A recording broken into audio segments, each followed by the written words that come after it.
दृश्य पाहतोय।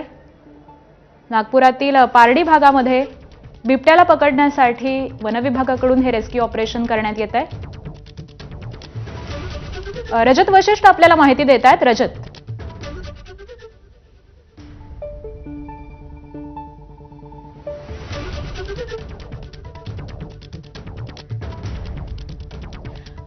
तर काही कारणाने रजत वशिष्ठ यांच्याशी आपला संपर्क तुटलेला आहे, परंतु ही नागपूरमधली दृश्य आहेत। काही वेळापूर्वी या वनविभागाच्या कर्मचाऱ्यांकडून बिबट्याला पकडण्यासाठी डार्ट मारण्यात आलेला होता, परंतु हा चुकल्यामुळे आता पुन्हा एकदा हे प्रयत्न सुरू झालेले आहेत। बघ्यांची ही प्रचंड गर्दी आपण पाहतोय। या परिसरामध्ये 2 दिवसांपासून बिबट्याला जेरबंद करण्याचे प्रयत्न सुरू आहेत। काही जण जखमी देखील झालेले आहेत, त्यांच्यावरती सध्या रुग्णालयात उपचार सुरू आहेत। खरं पाहिलं तर नागपूरच नव्हे तर संपूर्ण महाराष्ट्रातील विविध जिल्ह्यांमध्ये या बिबट्याचा धुमाकूळ आपल्याला दिसून येतोय। अनेक नागरिक जखमी झालेले आहेत, काही जणांचा मृत्यू देखील झालेला आहे आणि नागपूरमधली ही घटना आहे। 2 दिवसांपासून पारडी या संपूर्ण परिसरामध्ये हा बिबट्यानं धुमाकूळ घातलेला आहे।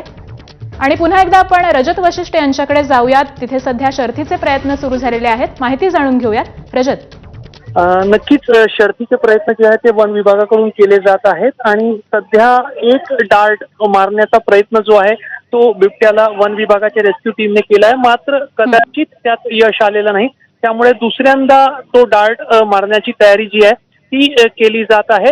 ज्या ठिकाणी दृश्यांमध्ये तुम्ही वन विभागाच्या टीमला पाहतायत त्या बिलकुल इमारतीच्या बाजूला पांढऱ्या रंगाची जी इमारत आहे तिथे बिबट जो आहे तो लपून बसलेला, ज्या ठिकाणी तुम्ही कूलर पाहताय आणि त्याच्या बाजूला निळ्या रंगाचा टीन असलेला एक भाग दिसतोय, तो त्या इमारतीचा जिना आहे आणि त्या जिन्याच्याच ठिकाणी अडगडीच्या ठिकाणी बिबट जो आहे तो लपून बसलेला आहे। आणि आता वन विभागाचे जे कर्मचारी आहे अगदी शेजारी अवघ्या 15 ते 20 फुटाच्या अंतरावर पोहोचलेले आहे आणि याच ठिकाणातून त्यांनी बिबटला एक डार्ट मारण्याचा प्रयत्न केला, मात्र कदाचित त्यात यश मिळालेला नाही।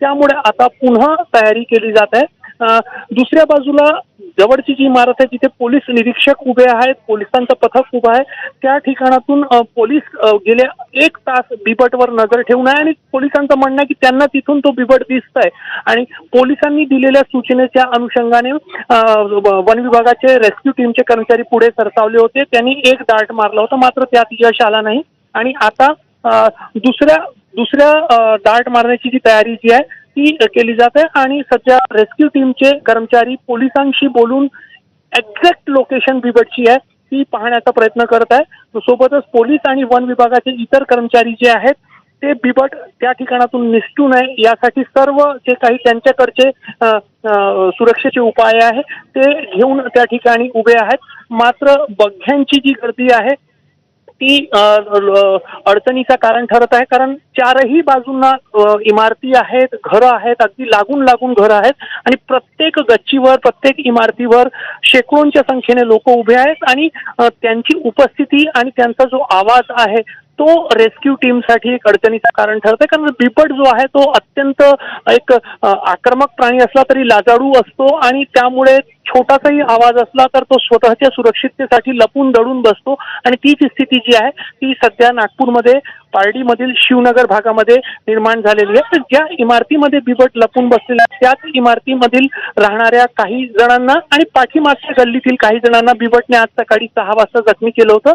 जी माहिती घटनास्थळी मिळाली त्याप्रमाणे 4 जणांना जखमी केलं आहे आणि त्यांना चौघांना जवळच्या भवानी हॉस्पिटलमध्ये ऍडमिट करण्यात आलेलं आहे। त्याच्यामध्ये एका जणाची प्रकृती जी आहे ती चिंताजनक आहे, कारण त्याच्या डोक्यावर बिबटने पंजा मारला होता। इतर जे 3 जखमी आहेत ते सुरक्षित आहेत, मात्र त्यांनाही रुग्णालयात सध्या ठेवण्यात आलेलं आहे आणि आता पुन्हा वन विभाग आणि वन विभागाची रेस्क्यू टीम, अधिकारी आणि पोलीस जे आहेत पुढचं नियोजन करतायत आणि पुन्हा एकदा बिबटला त्या ठिकाणीच डार्ट मारण्यासाठीचे प्रयत्न जे आहेत ते सुरू झालेले आहे। पुढे जाऊन, कारण ज्या ठिकाणी बिबट लपून बसलेला आहे त्या ठिकाणापासून डार्ट मारण्याचा जो ठिकाण आहे अवघ्या 5 ते 6 किंबहुना 10 फुटाचा अंतर आहे आणि जर तिथून निशाणा चुकला आणि बिबट आक्रमक झाला तर तो फक्त निसटणारच नाही तर वन विभागाचे रेस्क्यू टीम आणि पोलीस जे समोर हिम्मत करून गेलेले आहेत त्यांना जखमी करू शकतो आणि त्यामुळेच दक्षता जी आहे ती बाळगली जात आहे. सकाळी 4 जणांना जखमी केल्यामुळे प्रशासन आणखी जखमी कोणीही होणार नाही, कोणाचं नुकसान होणार नाही आणि बिबट या ठिकाणातून निसटणार नाही यासाठी प्रयत्नशील आहे आणि त्याच अनुषंगाने नियोजनपूर्वक आता दुसरा डार्ट मारण्यासाठी एक पाऊल जो आहे तो पुढे टाकला जातो. अगदी बरोबर आहे. एक एक पाऊल पुढे टाकत हा बिबट्या कशा पद्धतीने जेरबंद करण्यात येईल या संदर्भातले हे शर्थीचे प्रयत्न सुरू झालेले आहेत. खरं तर रजत तुम्ही म्हणालात तसं भर वस्तीतला हा संपूर्ण प्रकार आहे. भर वस्तीमध्ये बिबट्या शिरलेला आहे. त्यामुळे आता वन विभागासमोर नेमकं काय आव्हान असणार आहे? नक्कीच हा जो संपूर्ण पारडीचा भाग आहे अत्यंत दाट लोकवस्ती आहे. नागपूरचा पूर्व दिशेमध्ये झालेला विस्तार जेव्हा झाला तर या पारडी भागामध्येच अनेक वस्त्या वसल्या आणि अत्यंत दाटीवाटीची ही संपूर्ण लोकवस्ती आणि जवळपासच संपूर्ण भंडारा रोडवरचा ट्रान्सपोर्टचा व्यवसाय या भागामध्ये आहे.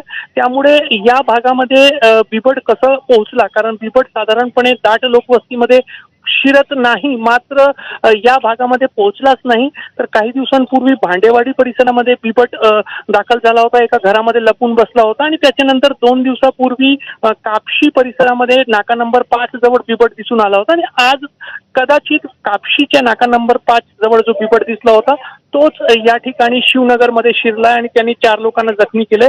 त्यामुळे आता राज्यभरामध्ये बिबट्यांच्या ज्या काही घटना घडत आहे त्यामध्ये जे जुने सगळे समीकरण होते की बिबट या ठिकाणी नाही पोहोचू शकत ते खोटे ठरत आहेत आणि आता अत्यंत दाट लोकवस्ती ज्या भागामध्ये आहे त्या हजारोंच्या वस्तीमध्ये बिबट बिनधास्तपणे सकाळच्या सत्रात पोहोचलाय. त्यामुळे नक्कीच वन विभाग असेल किंवा वन विभागाचं धोरण ठरणारे ते सगळे नेतृत्व असतील त्यांना